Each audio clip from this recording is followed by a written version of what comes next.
सन 1962 में भारत और चीन के बीच युद्ध हुआ, जिसमें भारत की हार हुई थी। लेकिन इस युद्ध के अलावा एक और जंग लद्दाख के पास चिशुल घाटी में लड़ी गई थी। इस जंग में भारत के सिर्फ 120 जवानों ने हजारों चीनी सैनिकों को मात दी थी, जिसके बारे में बहुत कम लोग जानते हैं। ये कहानी है भारत के मेजर शैतान सिंह की, जो उस 120 लोगों के बटालियन का नेतृत्व कर रहे थे।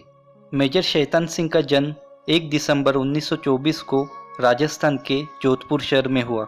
इनके पिता भारतीय सेना में लेफ्टिनेंट थे। अपने देश के लिए लड़ना इनका बचपन से सपना था। बड़े होकर अपने पिता के पैरों पर कदम रखते हुए इन्होंने आर्मी ज्वाइन की। 20 अक्टूबर 1962 का सूरज निकला और इंडिया चीन के बीच सरहद सीमा को लेकर युद्ध शुरू हुआ। भारत की सबसे ऊंची चोटी लद्दाख के चिशुल घाटी में रिजांगला नाम का एक पहाड़ी दर्रा है। 16,000 फीट की ऊंचाई पर यह इलाका 2 किलोमीटर चौड़ा और 3 किलोमीटर लंबा है। लद्दाख जीतने के लिए इस इलाके पर कब्जा करना बहुत ज़रूरी था, इसीलिए भारत और चीन दोनों की नज़र इस इलाके पर थी। 18 नवंबर 1962 की रात चीनी सैनिक सन्नाटे का फायदा उठाकर इस घाटी पर कब्जा करने निकल पड़े। -30 डिग्री सेंटीग्रेड के कलेजा जमा देने वाली ठंड में भारतीय 13वीं कुमाऊनी बटालियन इस घाटी की पहरेदारी कर रही थी। इस बटालियन के मेजर थे शैतान सिंह। इस बटालियन में सिर्फ 120 जवान तैनात थे। उस रात इस घाटी में चीन की तरफ से हलचल दिखाई दी। भारतीय सेना की तरफ रोशनी के गोले चले आ रहे थे। भारतीय सेना को लगा कि चीनी सैनिकों ने आक्रमण किया है। मेजर शैतान सिंह ने तुरंत अपने सैनिकों को फायरिंग करने के आदेश दे दिए। लेकिन कुछ ही समय बाद भारतीय सेना को पता चला कि दरअसल वो रोशनी के गोले लालटेन थे। उनको कई सारे याक के गले में बांधकर चीनी सेना ने भारतीय सेना की तरफ छोड़ा था। चीन की चाल सफल रही। इसके तुरंत बाद चीनी सैनिकों ने भारतीय सेना पर आक्रमण किया। चीनी सैनिक पूरी तैयारी में थे। उनके पास पर्याप्त और अत्याधुनिक हथियार थे। वहीं दूसरी ओर भारतीय सेना के पास 600-700 राउंड गोलियां और 1000 हथगोले थे। बंदूकें भी ऐसी थी कि जिन्हें दूसरे विश्व युद्ध के बाद बेकार घोषित किया था। ये बंदूकें एक बार में एक फायर करती थी।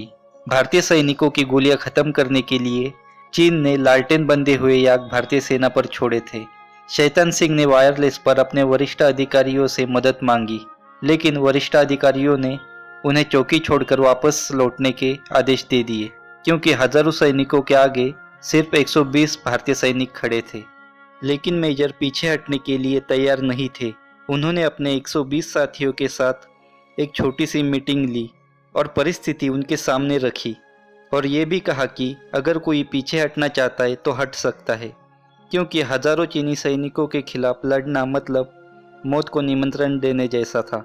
गोलियां कम थी, ठंड से उनके शरीर कांप रहे थे, फिर भी वो 120 जवान मेजर शैतान सिंह के साथ चीनियों से लड़ने के लिए तैयार हो गए। उस अंधेरी रात में एक घमासान युद्ध को प्रारंभ हुआ। गोलियों की बरसात और बम गोलों से लद्दाख की घाटी कांप उठी।